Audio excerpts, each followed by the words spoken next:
సూజెండ్ల మండలం టీ అన్నారం గ్రామానికి సంబంధించి ప్రసాద్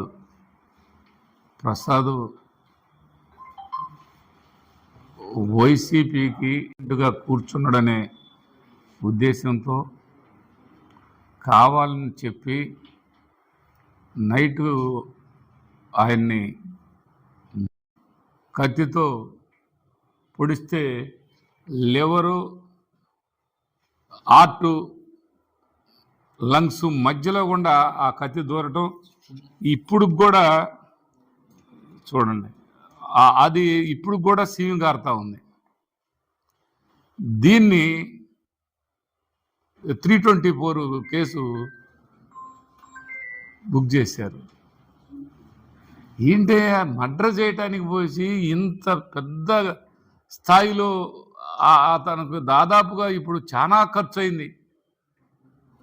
ఆరోగ్యశ్రీ కూడా లేని పరిస్థితి. వీళ్ళ మీద 307 పెట్టి 16 మందిని లోపలేపించారు.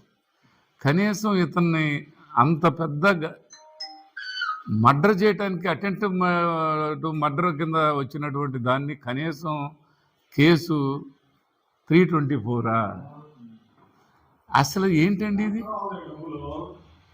అసలు బతుకుతుడో లేదో అనే గుంటూరు హాస్పిటల్లో దాదాపుగా నెల 15 రోజులు హాస్పిటల్లో ఉంటే దానికి ఈ విధమైనటువంటి సర్టిఫికేట్లు కూడా ఇస్తే ఆ విధంగా చేయటం జరిగింది.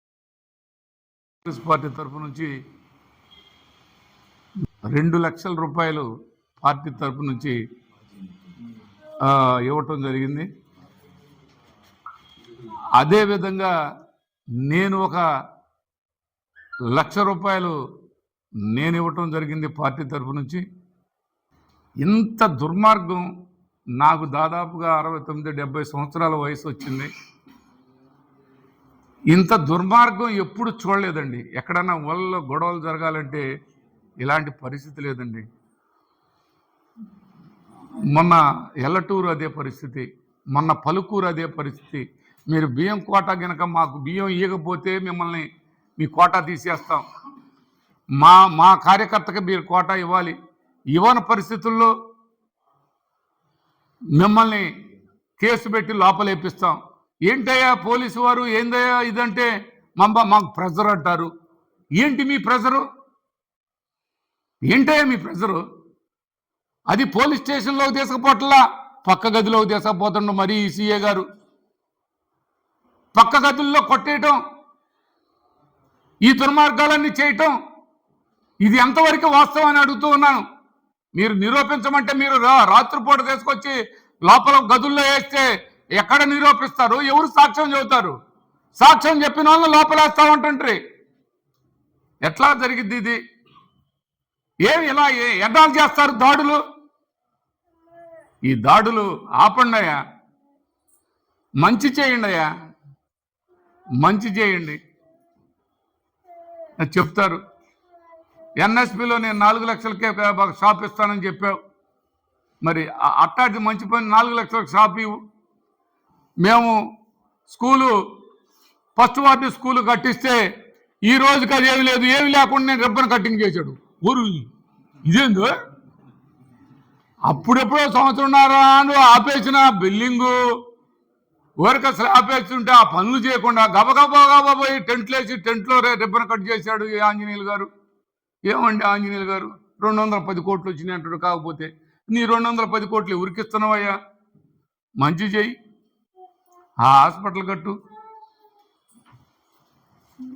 ఇక్కడ ప్రతి దాంట్లో బెదిరించటం, సాక్ష్యం చెబుతానంటే మిమ్మల్ని లోపలేస్తా ఉంటాం, ప్రెస్లో ఏదైనా వాట్సాప్లు పెడతామంటే సోషల్ మీడియా వాళ్ళని లోపలేపేయటం, హింసించటం, కొట్టియటం, దారుణాలని కొడుతున్నట్టు వాడు ఏడుస్తున్నట్టు వాట్సాప్ పెట్టి వానికి వినిపించాల. ఈ ఆనందం ఏంది ఆంజనేయులు గారు? ఈ ఆనందం ఏందండి నీకు? అదేంటంటే ఇలాగే గొడవలన్నీ జరుగుతూ ఉన్న పరిస్థితి. ఇవన్నీ ఇవాళ దీనితోటే ఈ ప్రసాద్ని పేదోడు, రెక్కాడితే కానీ డొక్కాడని కుటుంబం. ఆ పిల్లల్ని ఇప్పుడు వచ్చిన ఆయన భార్య, ఆయన పిల్లలు, ఆ పిల్లలకి కనీసం స్కూలుకు పంపించేదానికి కూడా ఇబ్బంది పడుతున్నటువంటి పరిస్థితుల్లో జగన్మోహన్ రెడ్డి గారు 2 లక్షల రూపాయలు ఆయన డబ్బులు పంపించి, నేను 1 లక్ష రూపాయలు ఇచ్చి ఏదో వాళ్ళకి మా పొలం కాడ ఉండే దానికి ఒక నెలకు 10,000 రూపాయల చొప్పున ఇస్తుంటే వాళ్ళ నాన్నకే సరిపోతున్నాయి. ఈ పిల్లలకి వీళ్ళకి ఏదీ లేదు.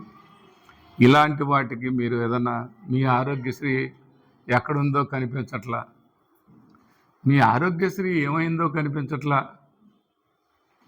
నువ్వు ఎంత అయినా అంత ఎత్తున ఎగిరారు ఆ రోజు, ఎంతోళ్ళు అంత ఎత్తు ఎగిరారు. ఆ ఎగిరిన వాళ్ళందరూ ఇవాళ ఏమైపోయినాయండి ఇవన్నీ? ఈ ఆరోగ్యశ్రీ ఏ హాస్పిటల్కి పోయినా చూడమంటుంటారు, ఆ నుంచి డబ్బులు రావాలని చెప్తూ ఉన్నారు. ఇవన్నీ అబద్ధాలు మాట్లాడటం, అబద్ధాలు చెప్పటం ఆపి వాస్తవాల్లోకి వచ్చి వాస్తవం జరుగుతుంది ఏందో పోలీస్ డిపార్ట్మెంట్ కూడా చూసి తగిన విధంగా న్యాయం చేయాలని ఈ సందర్భంగా మేము తెలియపరుస్తున్నాం.